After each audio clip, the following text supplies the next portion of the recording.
up there, right? It was like 54 below wind chill. Yeah. And so she grew up, I think in New Jersey. She was working in Haines as a journalist for a while. And and so she was like, and I had just met her in person on the plane to Barrow. Yeah. So she was like, what am I doing? I'm like, what are you doing? Like, this is nuts. I would be terrified. I was like, you are a brave person. Wow. It really made me think about things in a different way as well, because here's someone who had never been there before. So I'd have to kind of start from square one, about what she's like, where do you get your water in Barrow? And it was like, the faucet? I have no idea, and so, but it was fun, right? It was fun to learn those things alongside her, but also to take it a step further and to tell her that the cultural ties to some things, or to, just really provide a contextual view. But yeah, so for me, I'm still coming off of all of that and processing all of it. Cultural ties, connection to the land, connection to the animals. We saw so many different animals the first day that we were there. And some people think the Arctic is just like a wasteland, or like, it's just like some blah.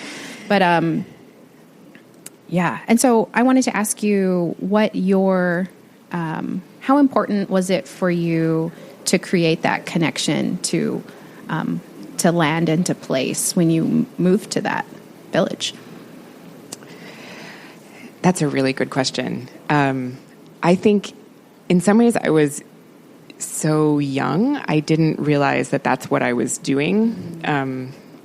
That I remember when I arrived there, and, pretty much everybody except the kind of old elders spoke English. So there wasn't like an actual language barrier in sort of a technical sense, but I also felt like I had absolutely nothing to say to anyone. Like I had no way to enter any conversations, because what everyone was talking about was what was going on the land, what they'd seen, where the caribou were they late this year? Were they early? How were the fish? Who's gone upriver for wood? Who's, brought in ice if you want to melt the river ice for water, just like this whole kind of world. And I had no purchase in it whatsoever. Wow. And it wasn't until I had been there for about 6 weeks. And so we had gone through kind of the fall salmon fishing season, and I was like covered in salmon cuts that were like all infected and my hands were a mess. And then we went through like the caribou migrating, and I was, had started to learn how to like skin out a caribou. And then finally it snowed, and so the sort of dog season really started, and I started to learn that. And then I gradually became somebody who, when these conversations were happening, could say, oh, I saw Moses upriver. I think he's getting where it would at 40 Mile, because I saw his skidoo up there. And so basically my way of having a community and having a social world was also one that was based on having some understanding of what was going on the land. And the two of them were just kind of completely intertwined with each other. And I, of course, didn't intellectualize that at the time. It just became like this imperative task that I not be completely mute and unable to have relationships with people. Yeah.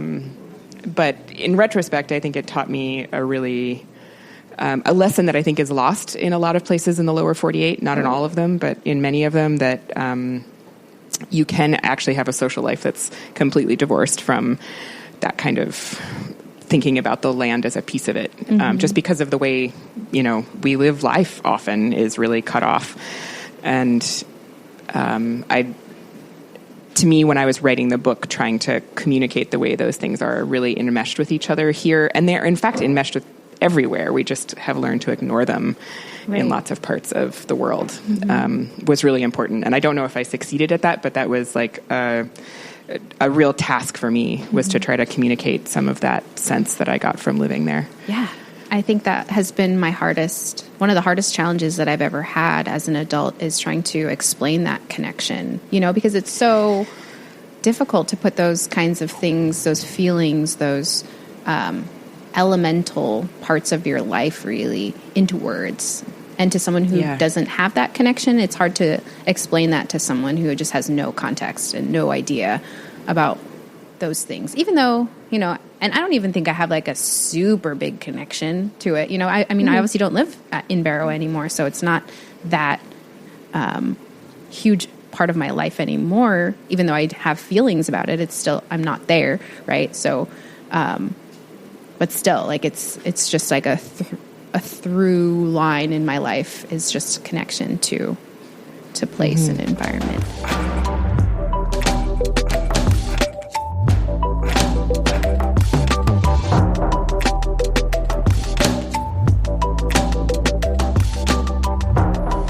I think a lot of people have a hard time accepting traditional knowledge as scientific, quote unquote scientific. What in the work and in your research that you did or that you do, I have done for the book, how important was traditional knowledge through all of that? That's also a really good question. I mean, to me, it was really the starting place, because I think in part because of the way that I was taught to live in the Arctic, you know, came from living with Gwich'in folks and sort of learning how not to die in those terms, right? And so that was a set of ways of orienting yourself toward the world, a set of ways of understanding, you know, weather changes and animal migration patterns and the behavior of animals and the behavior of people vis-a-vis animals and how they influence each other, that, you know, I didn't think of them when I was 18 as being science or not science. I just thought of them as being knowledge, right? Like, and knowledge that it was really important for me to have some access to so that I could also participate and, you know, mush my sled dogs.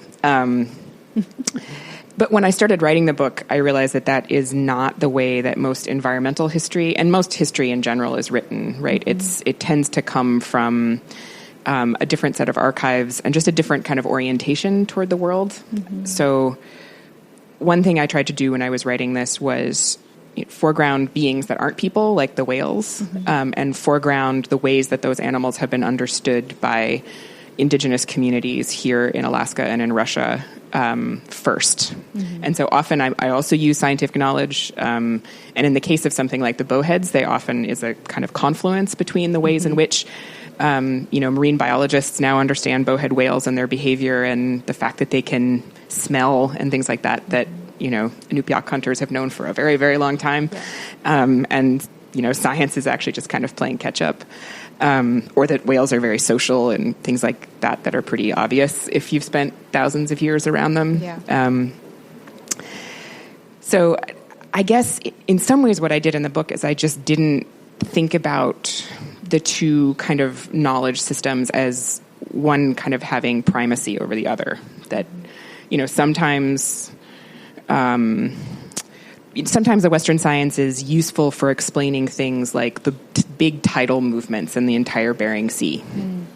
And it can give you kind of a big picture and metaphor sometimes for understanding the kind of connections in the whole sea. But sometimes it's not as actually useful for understanding a relationship between like people and walruses, for example. And it's actually quite limited in that particular view. Right. So I guess in some ways I just ended up using anything I felt like was useful to tell the story, which to me itself is actually a thing that very much came from my sort of host father's admonishments about, like, you know, why wouldn't we use a set of tools if they're useful? Like, of course we're going to use a gun. It's has some real advantages over bow and arrows. You know, there's kind of a you can be eclectic about the knowledge you use in service of telling a story that hopefully pays some homage and is kind of operating within a set of traditions that really come from here rather than being ones that are imposed. Yeah. My dad, he was he started this organization in Barrow called BASC. It used to be called BASC. It's now called the BARC, the Barrow Arctic Science Consortium. Yeah. And then now it's the BARC, which is the Barrow Arctic Research Center. And so we've always had this, and he's a geologist, right? He's a geologist. He studied sea ice. And so I grew up with science in the house, you know, and he didn't grow up in Barrow, but he grew up in California, but coming to Barrow seasonally for different hunting practices and stuff. So he got kind of both, right? A little bit of, he went to formal college, school education in the sciences, but also experienced those things, that relationship with the land and hunting and, even like, cutting up a caribou or cutting up a seal. It's like an anatomy lesson, it's totally science, right. and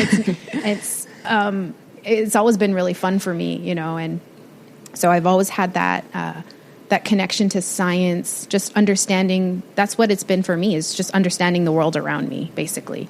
You read about things in books, like the Northern Lights, say.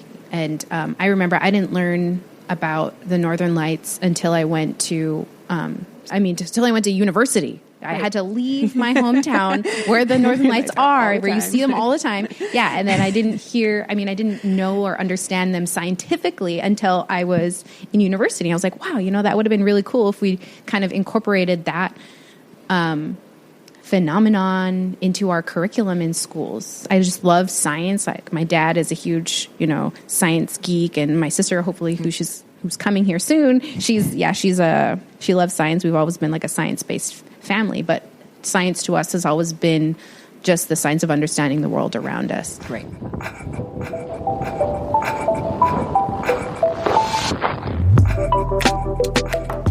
For your book, I was wondering what your goal in creating Floating Coast was. What was your mission?